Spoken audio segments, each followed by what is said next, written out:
Hello, everybody. It's Will. I'm coming to you from Manchester over here in the UK. But here's a special treat for you guys. On the phone with me right now, I'm joined by Alan Moore. Alan, how's it going?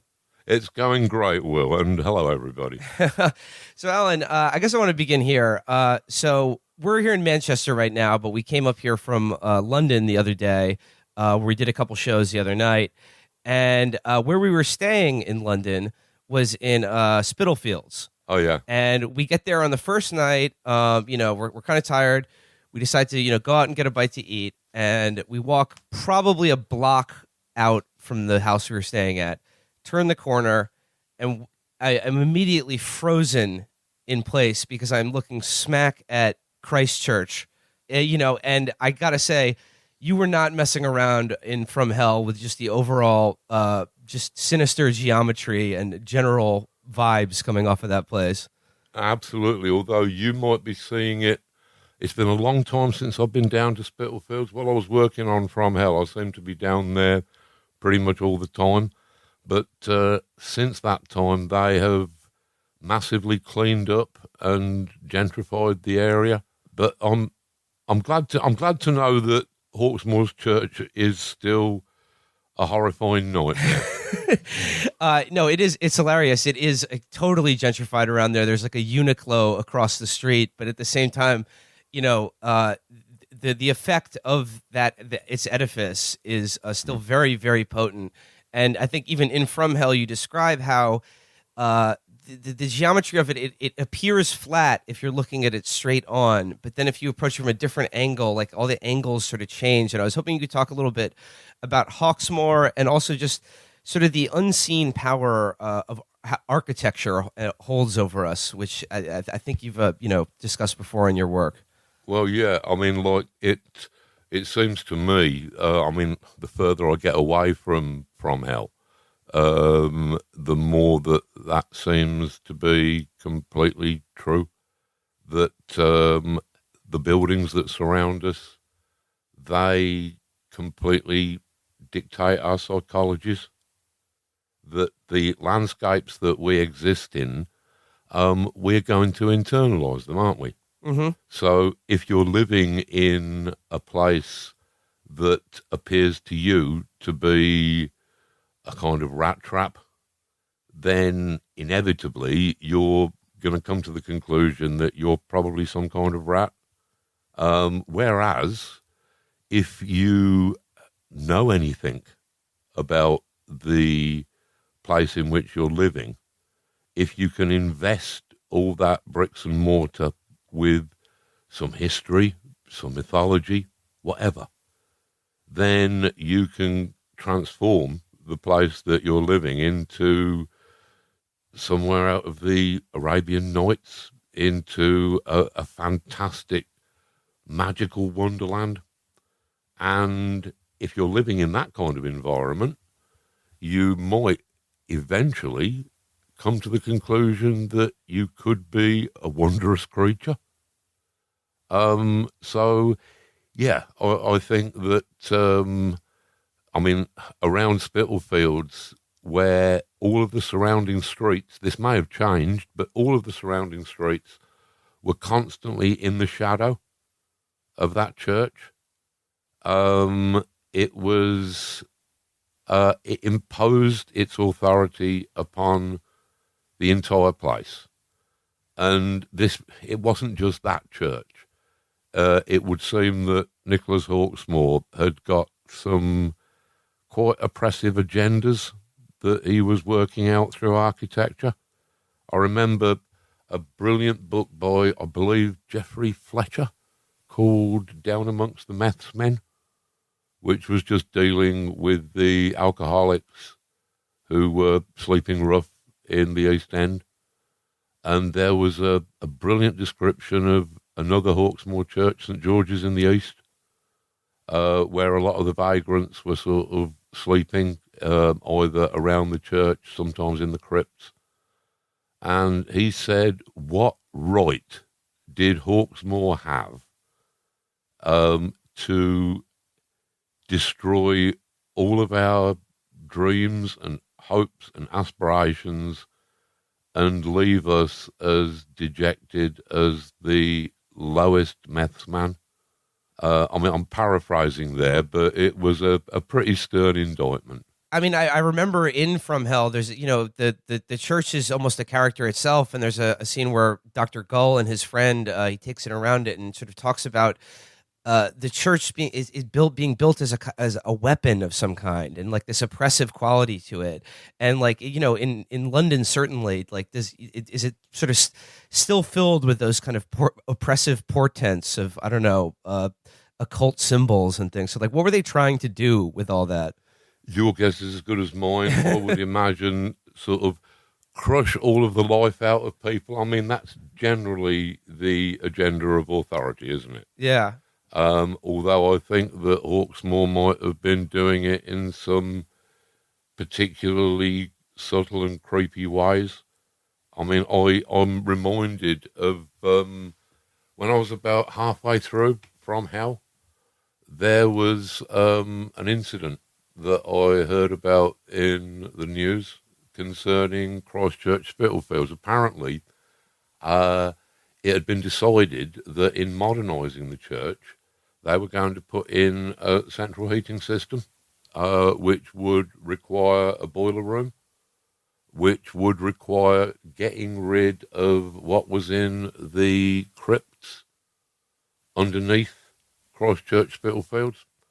Now, when Christopher Wren had subcontracted the design of the 50 new churches for London to his assistant Nicholas Hawksmoor, he'd insisted that there were no dead bodies on the properties because their humours would inform the building. They would sort of seep into the stone.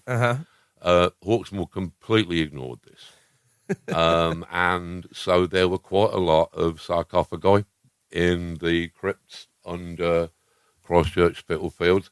So they had to send in a team of kind of archaeologists to actually sort this stuff out.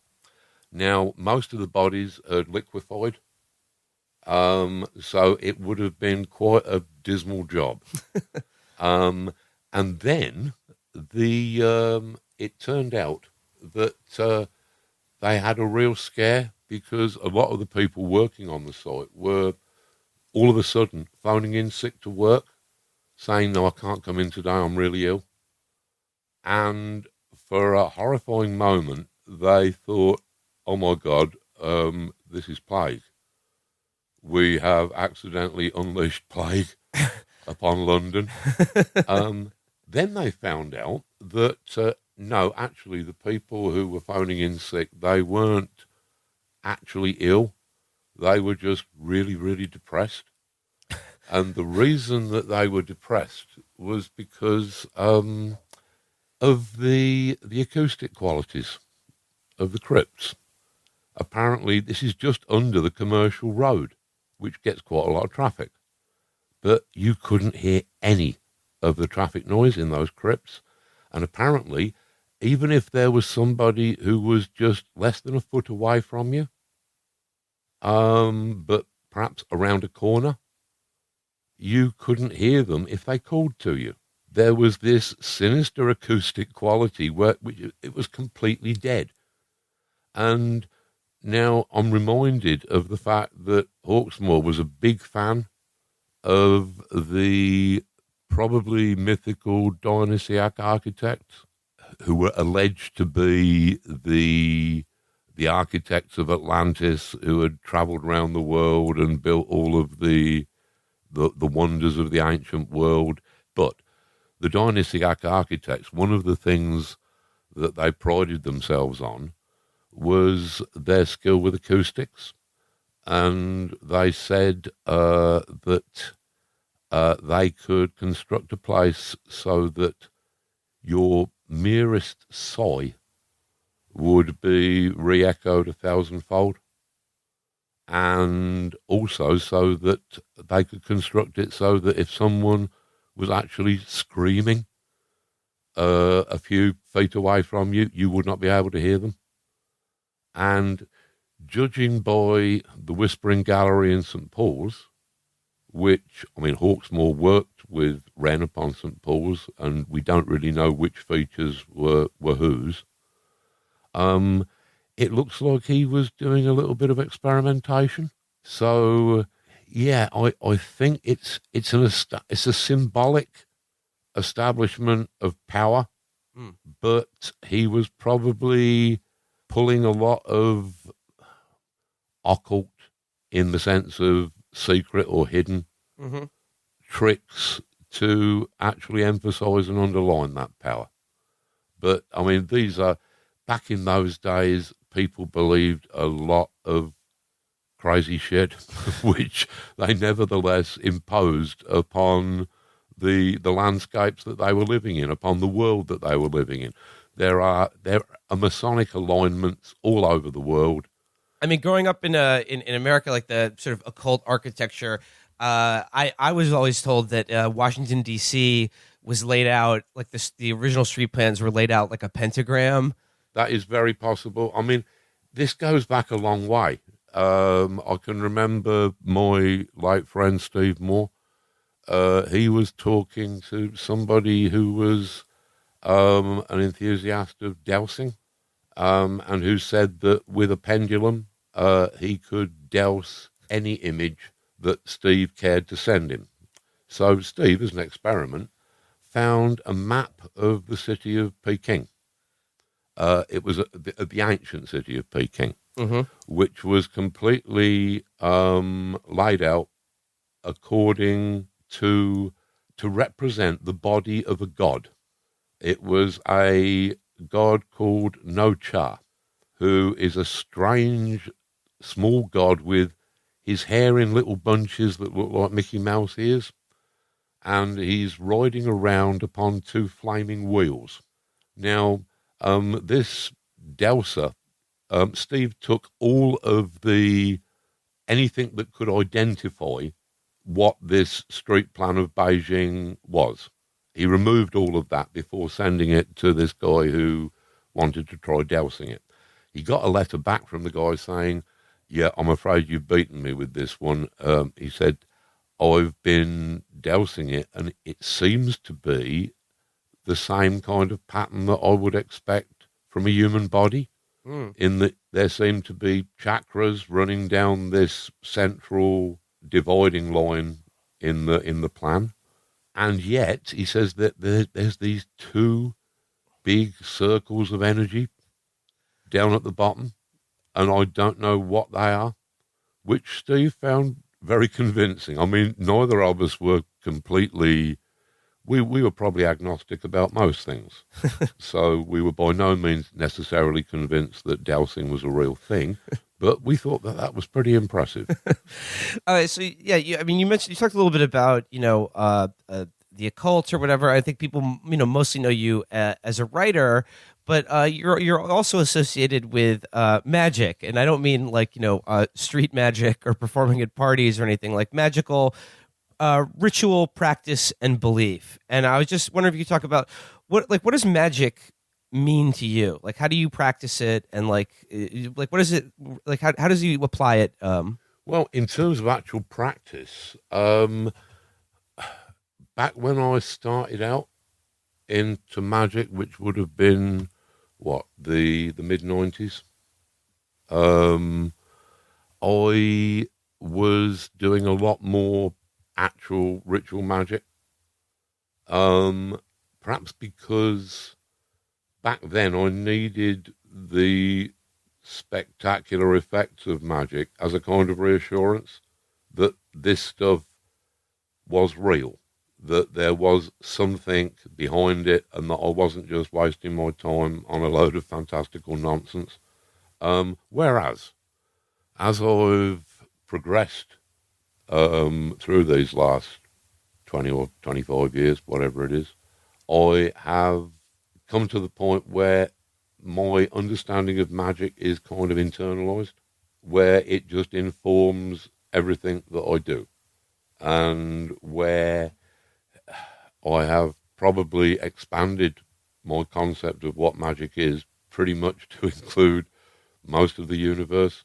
I would say the definition of magic that I've arrived at, and I arrived at this with the late Steve Moore when we were working on our hopefully forthcoming Moon and Serpent bumper book of magic. We came up with a definition of magic which said that magic was any purposeful engagement with the phenomena and possibilities of consciousness, which you will note probably includes most thinking, art, science, and all the rest. Podcasts, Because, yeah, exactly. Because what we were trying to suggest with that was that magic was originally it was a one-stop worldview. It was the origins of consciousness, but originally we would have had an awareness, which is what I assume that probably most animals have, but which is very different to this phenomena that we call modern consciousness. And it seems to me that the first time that we had voices in our heads, the first time that we had images in our heads, when we didn't have a theory of consciousness, where else could they be coming from other than from the gods, other than from an other world? And so I think our first apprehension of our own consciousness was what plunged us into magic. And it would seem to me that the first shamans would have been pretty much responsible for unpacking consciousness into what we now know as culture. That the shamans would have invented writing. They would have invented the creation of images. They would have invented dance and acting and performance and music and science, such as it was. The observation of the stars, the observation of the seasons. All of this would have been completely subsumed in magic. And at the center of that would have been a shamanic ecstasy, which the shaman would be sharing with the entire of his or her community. They would be responsible for using things like dance and performance and costumes and images and sounds to create the state of ecstasy in the community, in the tribe. Basically, when we first started to form settled urban communities, what happened was for the first time, people did not have to grow their own food, which allowed specialization. And so you had, say, a priest caste emerging. Priests were suddenly a thing, which meant that magic was kind of stripped of its spiritual function. Then you got those well-known bastards, artists and writers, becoming a thing. And so magic was stripped of its task as the dispenser of visions. Oh, and you also would have got viziers, which would have taken away magic's political function in advising the tribal leader. But it still had natural philosophy and the natural sciences, to healing and medicine, things like that. It still had some pretty useful quiver, arrows in its quiver. But then when you get round to the Renaissance, you get science and medicine emerging out of alchemy, out of kind of the natural sciences. And from that point on, the only thing that the occult has got to offer is its access to the inner world. Then, of course, around about the turn of the 20th century, you've got Sigmund Freud turn up, and even that is gone, leaving pretty much only empty ritual and some nice costumes and some pretty wands. And so the function of magic throughout much of the 20th century and the 21st century has been, I think, largely theatrical. It certainly doesn't have the world-changing power that it had at its origins. I remember seeing an interview with you where you talked about how advertising is one of the more potent forms of magic in the modern world, because it involves getting large numbers of people to think the same thoughts or phrases together at the same time and imbued with an intent, which is like sort of a magical power. Well, yeah. And it's also a magical power that has been greatly amplified with, say, the invention of television, which was a really powerful genie in a bottle that was conjured for economic reasons originally. I mean, nobody knew what to do with television in the 20s, but as we started to get towards the end of the Second World War, I think a lot of people were thinking the war has been very good for us financially. Are we going to just go straight back to the soup kitchens and the bread lines and the depression that we started the war in? And so, as a way of getting around that, the idea of if you can get people to really, really want things, then they will buy them, and the manufacturers will therefore have more money and will be able to employ more people who will then have more money to buy things. And so the consumer society was invented, but it really needed something to get that wheel turning.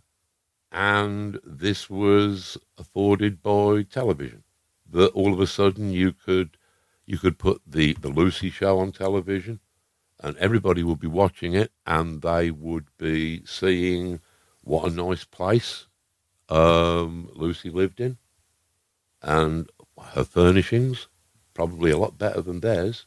And then in the ad breaks, of course, they would be told where they could buy all of these wonderful things that they'd coveted during the show itself. So, yeah, it's sort of advertising is it is a form of magic. I mean, magic only happens inside the mind. That's why it doesn't have to bother about things like the laws of physics. It is purely a phenomenon of consciousness. And advertising it's something that almost everybody that I know, including myself, says, well, yeah, advertising doesn't work on me. So we assume that the people spending billions on advertising are doing it purely out of a state of delusion. No. It obviously it controls everything we think and everything that we do. I think that advertising is the work of Satan. That might be a little extreme, but sort of no. I think that in effect, that's a decent argument. Yeah, it has a satanic influence over everything and everyone. And earlier on you mentioned how the prerogative of authority and those in power is always to basically just crush everyone beneath them and sap them of their will to live. And they do it through, subtle and not so subtle methods. So I guess I'm wondering, like, is there a political application to magic or consciousness, intent, that is a way? Can we fight back against these people in any way? Is I guess what I'm wondering. Like if within, if it's a phenomenon only takes place within our mind, like, is there a way out of that, or like is there a practical application to this, or is it a way of resisting? I would say that sort of we should use art. The art is if you're talking about influencing people's minds and hearts and souls, then I mean, shouldn't we be better at this than they are? But part of the problem there is that artists and writers, I mean, yeah, by the term artist, I'm including all creative people, that they have become devalued in their own eyes, because we have all been told that sort of, we've obviously got to make a living, which means that as artists we have to enter the commercial arena, which is dominated by people who are not artists, but who are authoritarians.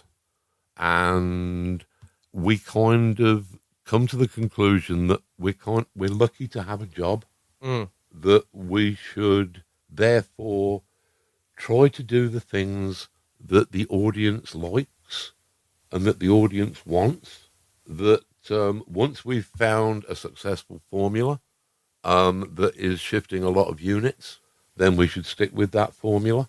This neuters any actual power that our art might have had, and yet it does seem to be a default position for an awful lot of artists. I suppose it always has been. They have always been at the whim of their patrons. But you do occasionally get a William Blake. You do occasionally get somebody whose power is evident right there in their words, in their images. And that is a power to shift people's feelings centuries after the death of William Blake. I think that artists need to woman up, that they need to take their role more seriously. They need to not sell it down the river at the first opportunity. They should commit themselves. I mean, artists, I think it's a term almost interchangeable with magician. And I think that one of the most enormous cop-outs of the occult world is to pretend that the occult world should be beyond politics, which is the same as saying that the art world should be beyond politics. Nothing's beyond politics because of the way that we've got our world set up. You know, I think that people should commit to making statements, even if those are obviously going to be wildly unpopular statements. If a thing needs saying, then you should say it. And you said earlier, like, that, you know, artists have sort of devalued their own power. So I guess, like, the idea, like, coming back to that, if you can get someone to conjure an image, you know, from your own mind, and then it's shared with another person, and it's in their mind, or it's a joke, or make someone laugh, or it's think you know, the same thought, that, like, that there is power in that, and that that is magic, and, like, you know, in each person's own mind is a universe, and that is where we begin to change, like, the physical world that we live in. Yeah, I mean, it's like to say that, I mean, the Christian God, the gods of monotheism, to my mind, these things patently don't exist. They are imaginary beings, and, I mean, things like the Bible are collections of stories that were often Egyptian myths from 2,000 years before the Bible was written. So, and yet, that the ontological reality of these gods doesn't make a scrap of difference to how many real, physically existing people have died because of them. All of those religious wars. These may be things that don't exist except to us, and thus what exists to us, that kind of exists. Yeah. It's like saying, like, I've, you know, magic or religious belief or anything, like, I've heard it works even if you don't believe in it. Well, yeah. Yeah. It's sort of, I mean, magic isn't a religious belief, and this is a distinction that I would make. Yeah. That the word religion, if you look at its origins, it's It shares the same root, religare. It shares the same root as words like ligament and ligature. And what it basically means is bound together in one belief. It doesn't even say that that belief has to be spiritual. On one level, Marxism is a religion. Because, everything on that level becomes a religion. Now, the opposite of that would be anarchy, I guess. And to me, magic, being a thing of the individual, it's an equivalent in political terms of anarchy. Mm-hmm. It's sort of religion and fascism seem to make good bedfellows. They are both about being bound together in one belief. Mm-hmm. The original symbol of fascism. The fasci, yeah. Yeah, the fasci. So sort of, it strikes me that religion sounds like it's always been about imposing authority, that it has no other real function, that all of the world's religions have always found themselves propping up and supporting whatever regime happens to be in power. That seems to be mostly what they do. I'm sure that, of course, people draw comfort from these ideas, but at what cost? That sort of religions they're things of the masses, and they're to do with the control of the masses. Magic is a thing of the individual, and so that is probably why I kind of insist that sort of this has to be seen as political, all of it. Mm-hmm. Now, you brought up William Blake earlier, and I wanted to talk to you about him. You know, the novel Jerusalem. That was the thing that we sort of worked together on. Or I just published it in America. I didn't edit you or anything. But you did a great job, Will. Yeah, great job.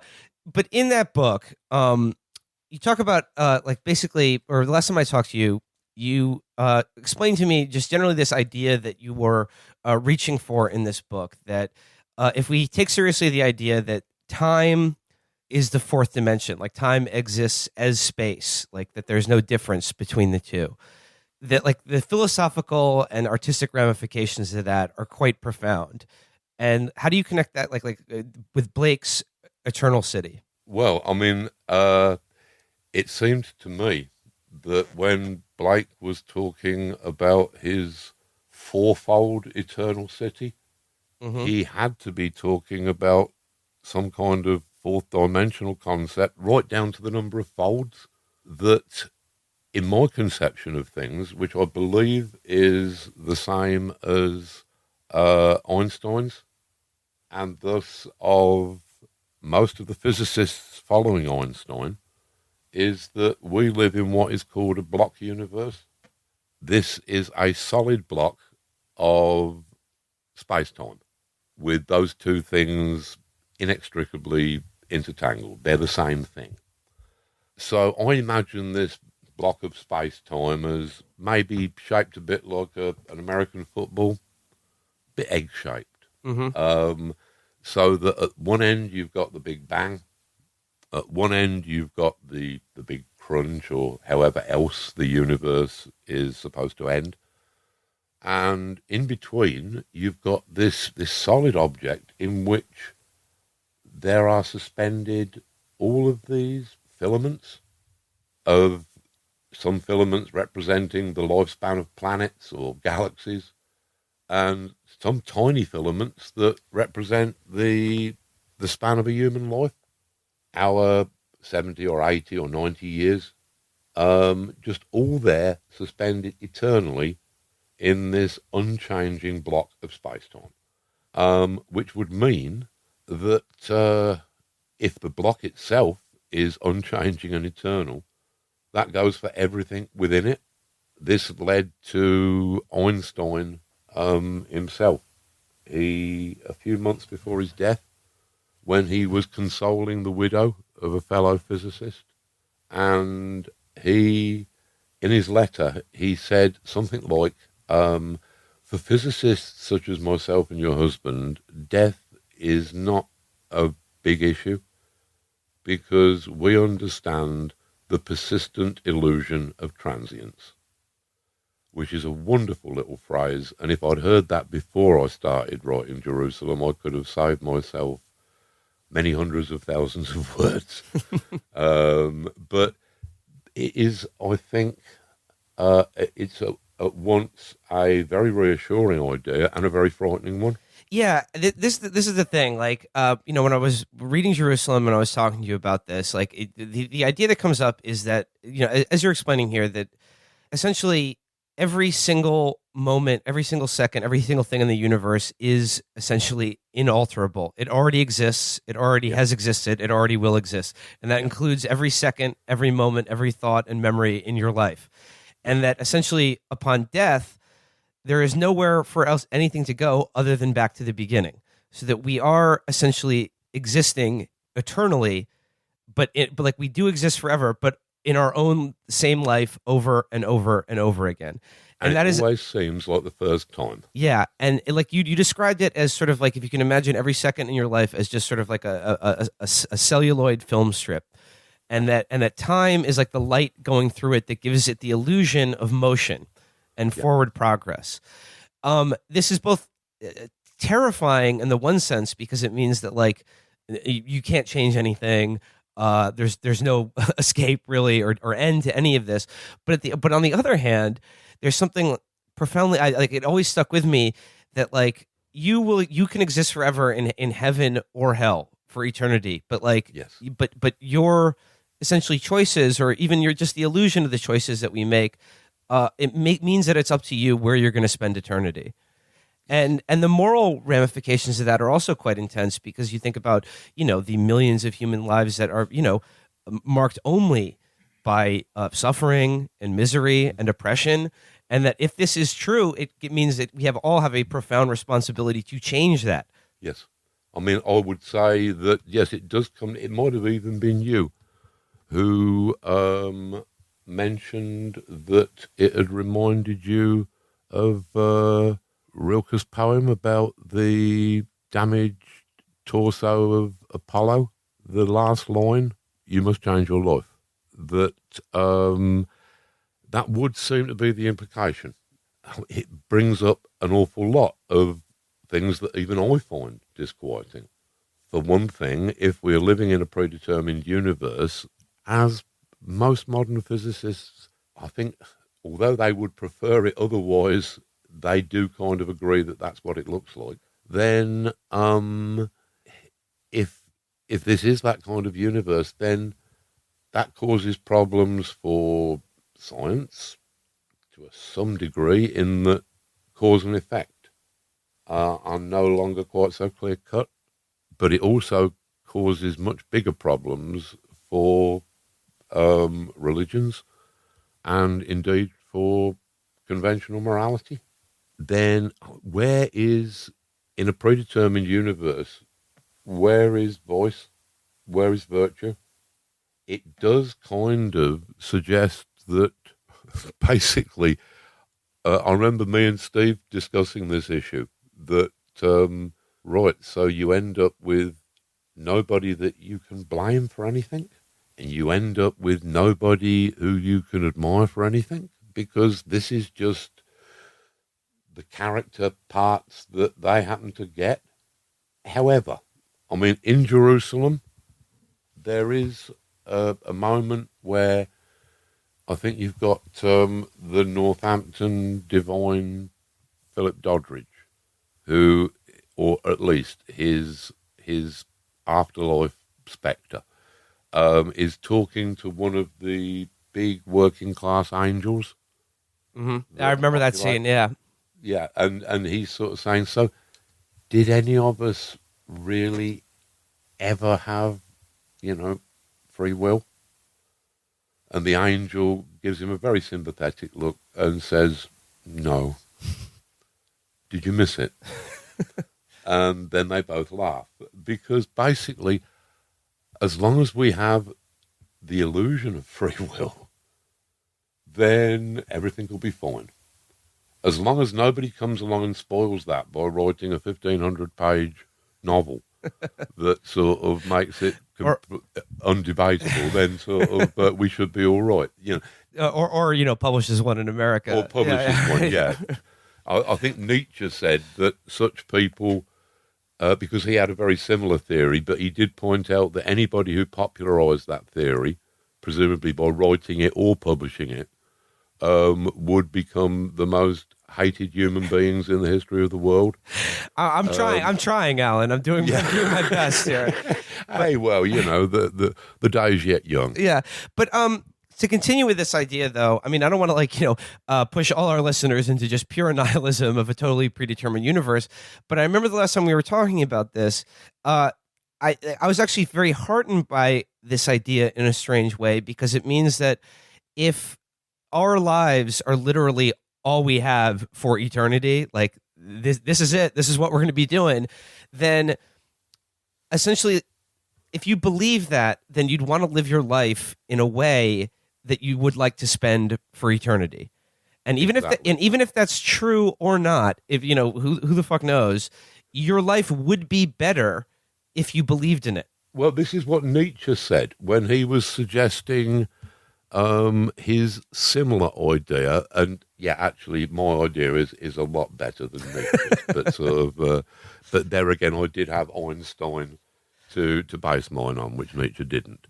But sort of, he says that this belief, the idea that we have our lives over and over again, this great recurrence, as he phrased it, he said that even if this is not true, if you lived your life according to that belief, you would have a better life. I think that would seem to be the case. You would also perhaps not be crippled and paralysed by the shadow of death. Mm-hmm. I got a wonderful letter from a reader who said that he'd been all of his life, since the age of about, 7 or 8, he could remember sitting on a sofa, chewing a wine gum, when it suddenly occurred to him that him and everybody that he knew was going to die. And he said, and this is a common enough thing. I'm sure that we can all remember a similar moment in our own childhoods when the fact of death suddenly crashed in upon us. He said that it had been enough to open up a kind of space inside him that had been become a welcome home for anxieties and depression. And this had shadowed his entire life, despite many excellent therapists and analysts, because they couldn't get round the central fact of death. Whereas he said that actually he'd been feeling a lot better since reading Jerusalem, because it gave him another way of looking at that.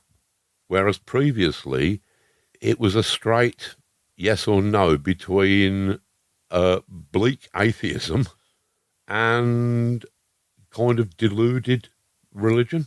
Mm-hmm.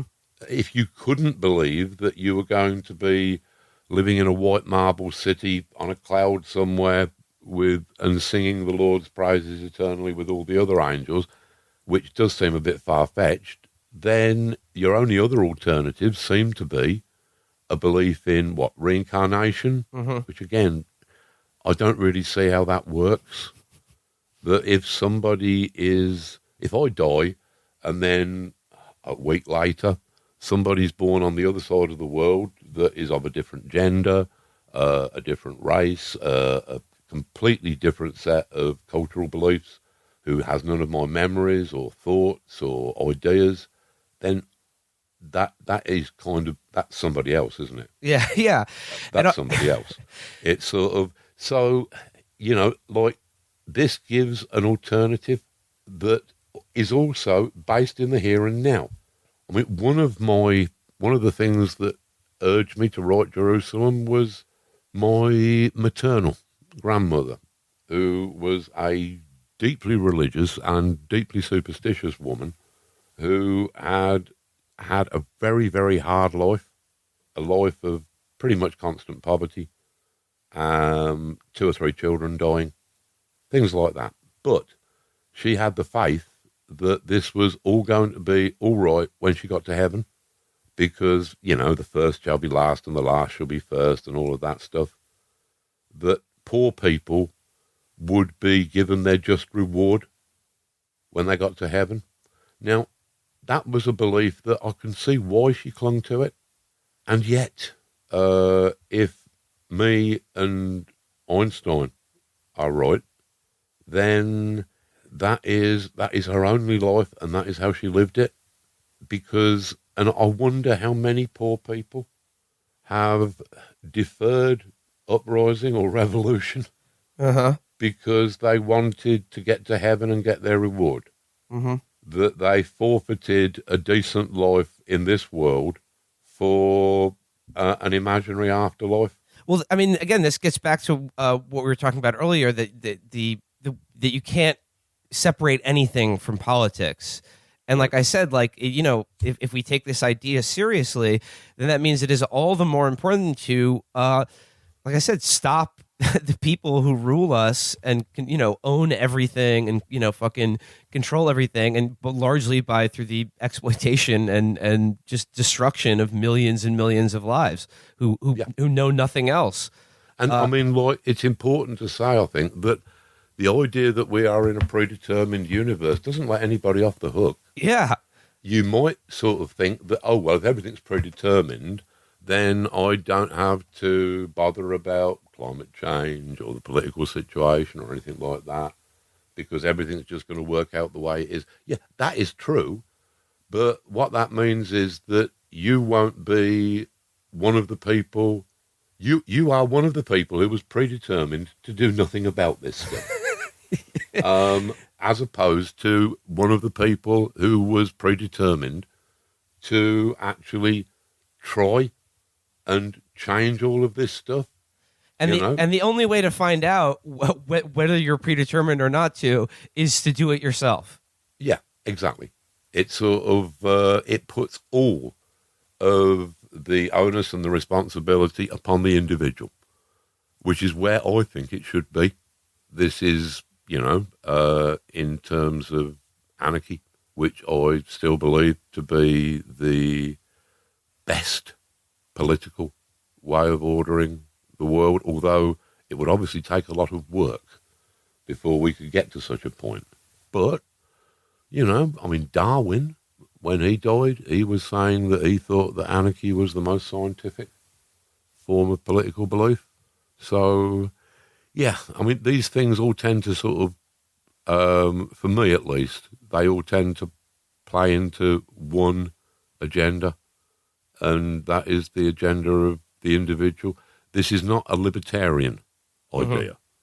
It took me a while to actually, to understand the concept of libertarianism. I thought at first that, is this some kind of American version of anarchy? But then I realised, no, it's right wing. It's a form of egoist anarchy, which I think it was some French guy who came up with that, and he believed that we have the right to, everybody has the rights to everything, including killing another person, which that sounds a bit like the end result of libertarianism to me. So, no, yeah, I'm talking about a kind of an anarcho-syndicalism here. And like I say, I'm talking about we would need a lot of educating the world before we were at that point. After, several thousand years of leadership, you couldn't just kick those crutches away and expect everything not to fall down.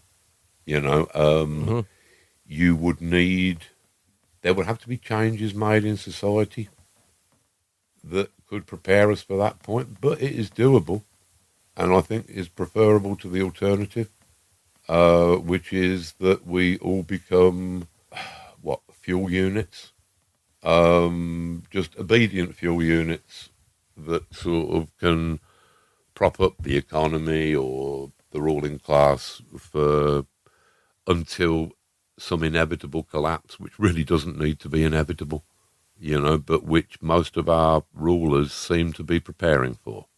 Yeah. And thus, it becomes a kind of self-fulfilling prophecy. Mm-hmm. Yes, we need some strenuous thinking and some strenuous action to get us out of this situation. But I remain optimistic, chiefly because there's no point in being anything else. I mean, pessimism would seem to be, yes, it might protect you from the emotional pain of something that you'd had great hopes for not coming about. But on the other hand, it kind of prevents you from trying to make those great hopes come about. So, yeah, I think that I do feel kind of in some ways encouraged by this hellish situation that we're all in, if only because it seems to have brought home to people how serious the stakes are. And I think that the opposition that has been mobilised is very encouraging. I mean, we shall see.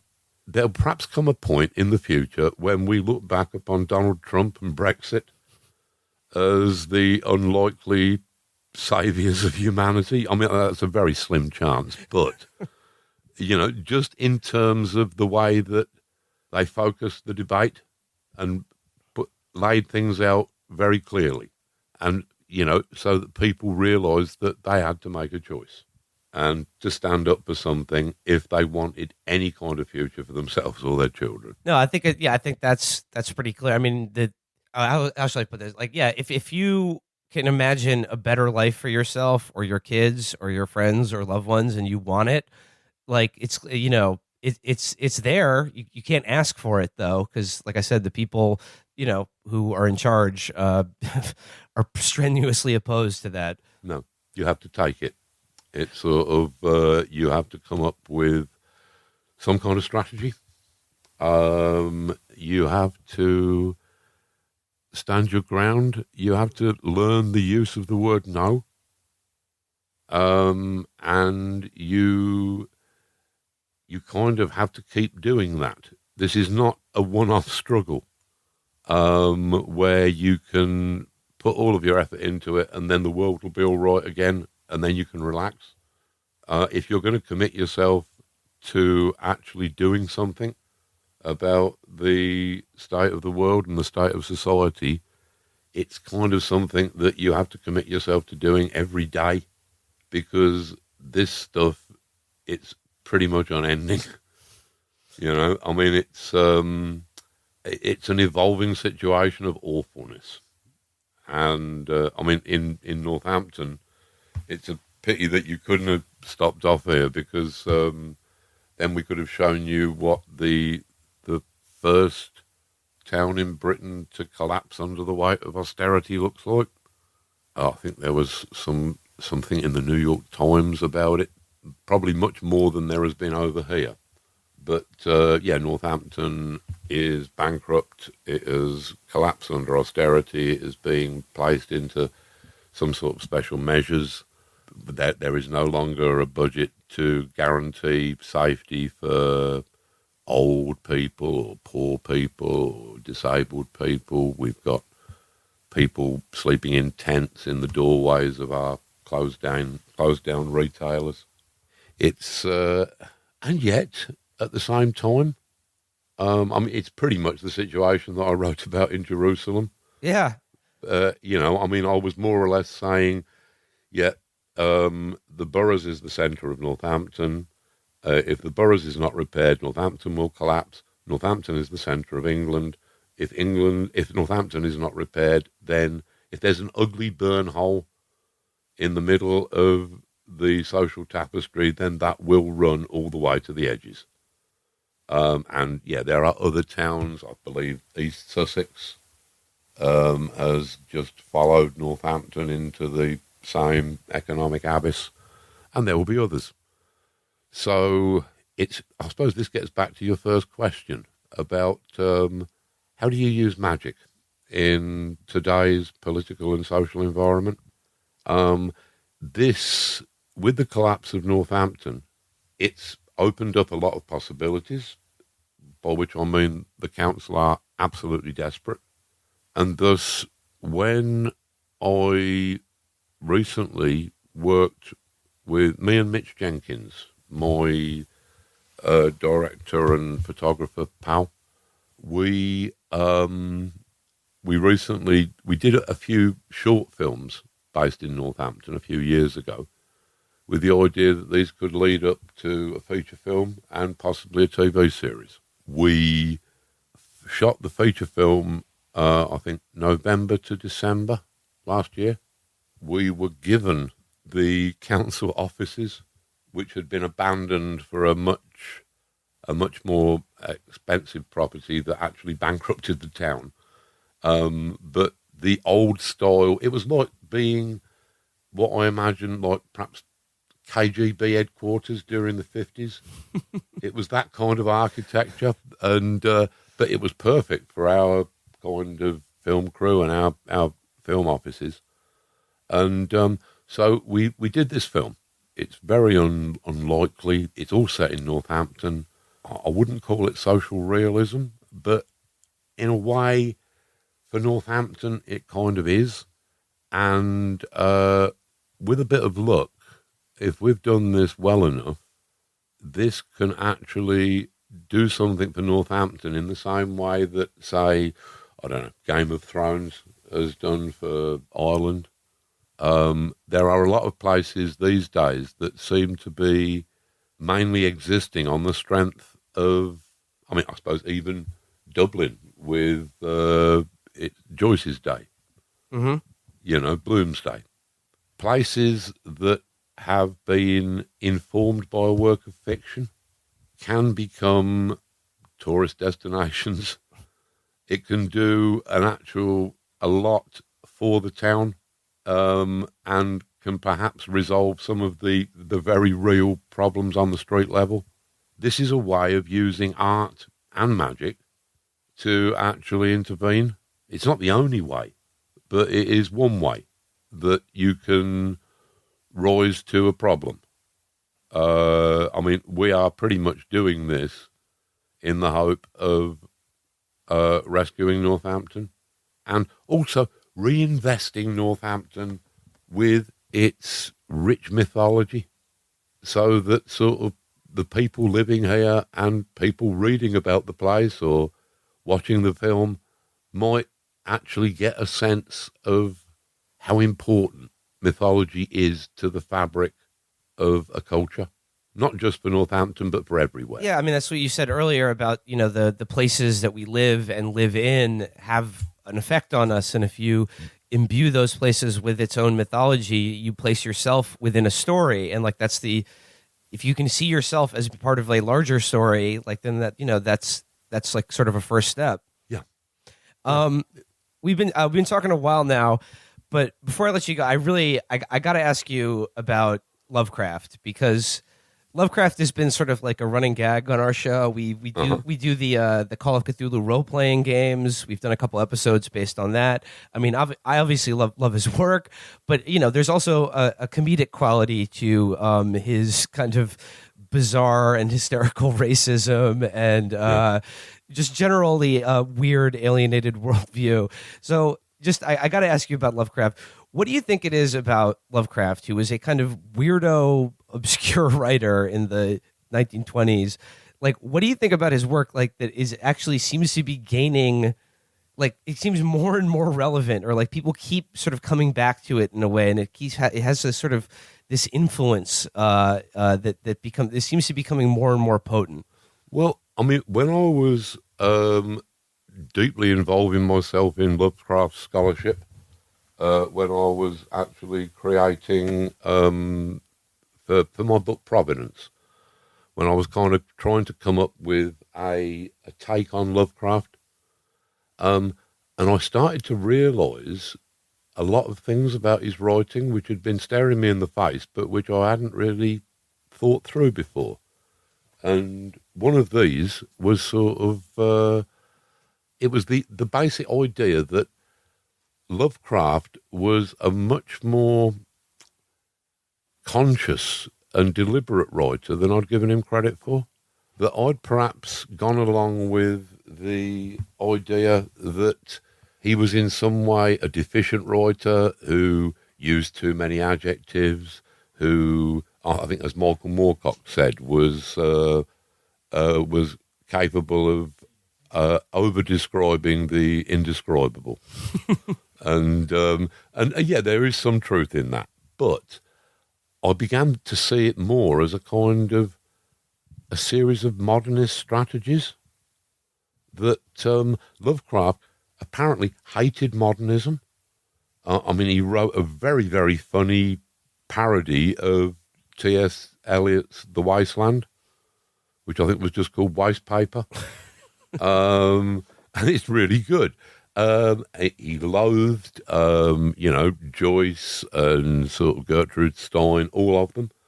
And yet, you look at his work, and it has got most of the tropes of modernism. He's got stream of consciousness stuff in there. He's got glossolalia.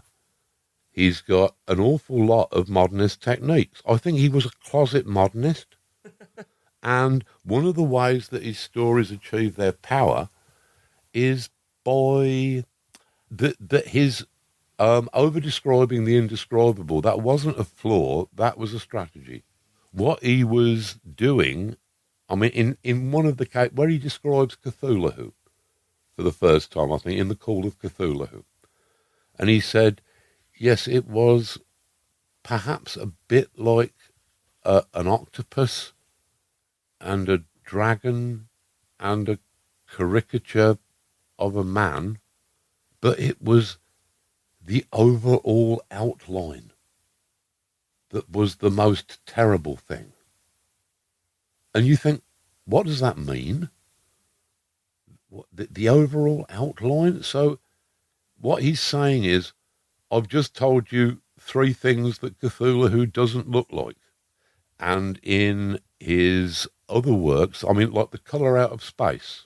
I think that's my favorite story of his. Where he says that it was only a colour by analogy. So it was, a texture? A kind of a sound? What was it? I mean, he has said that entirely to alienate the reader, to put the reader psychologically in a very liminal state where you're not quite sure what the words that you're reading are implying.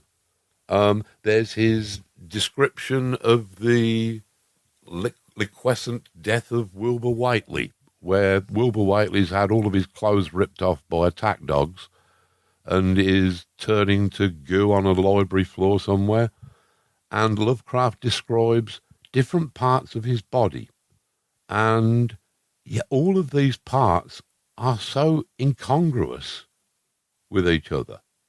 The textures, the very forms, the reader cannot fit them together into a coherent image, which is really disturbing. Yeah. And I think it's techniques like that that were always there under the surface of Lovecraft's writings, but have been dismissed by people who thought of him as an over-verbose pulp writer who had some strange ideas. Arguably, some of this has been because of August Derleth, without whom we probably wouldn't have Lovecraft around today, but who has kind of superimposed a lot of his own ideas upon Lovecraft. Yeah, I think that as a writer, he probably still has an awful lot to offer. But what does he think about, century. Yeah, like as we're now here, sort of at the, not even at the dawn of the 21st century anymore. We're sort of, we've hit the first leg of this race here. But what is about something about the liminal qualities of his writing? Do you think like that we're sort of rediscovering now that resonates with the way that people live and think now? Well, I mean, there is that, the really famous quote, it might be from The Call of Cthulhu, about how he thinks it's the greatest mercy. Yeah. That humankind has never been able to correlate its knowledge. But those times would soon be coming. And he was saying that the only question is whether this light of perfect knowledge, whether people will embrace that or whether they will flee from it into the shadows of a new dark age. And I think that exactly nails what is going on at the moment. I mean, with the advent of the internet, that would seem to be the beginnings, at least, of the kind of state that Lovecraft envisaged, where we have all of this knowledge. We suddenly know what we're doing to the planet. We suddenly have much greater knowledge and information about what's been happening in all of these other countries and in our own history. We are getting to a point where we are saturated with information, and I think that most people, I think that this explains fundamentalism, whether that be religious fundamentalism or the kind of political fundamentalism that we've seen so much lately. I think that both of these things are reactions to knowledge. I think that, climate change deniers, they kind of, in order to deny something, you kind of have to know that it's true.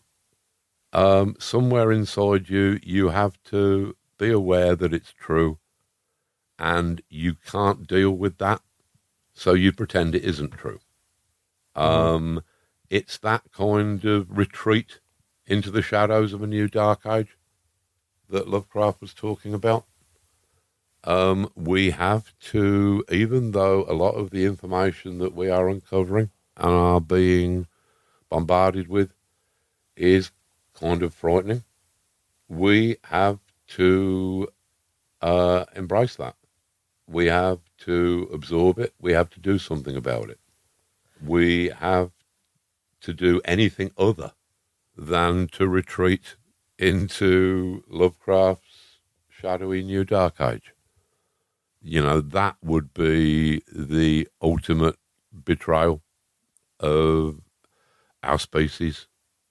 You know, we have to be sufficient to our times, even though our times are spectacularly terrible, it must be said. Alan Moore, I think we should leave it there as a cautionary tale to listener. Do not retreat into the second dark age, but instead, correlate all the contents of your mind and the knowledge that's available to you, and do not flee. But Alan Moore, I want to thank you so much for taking the time to talk with us. It's been an absolute pleasure. Alan Moore, everybody. Once again, thank you so much. Take care, everybody.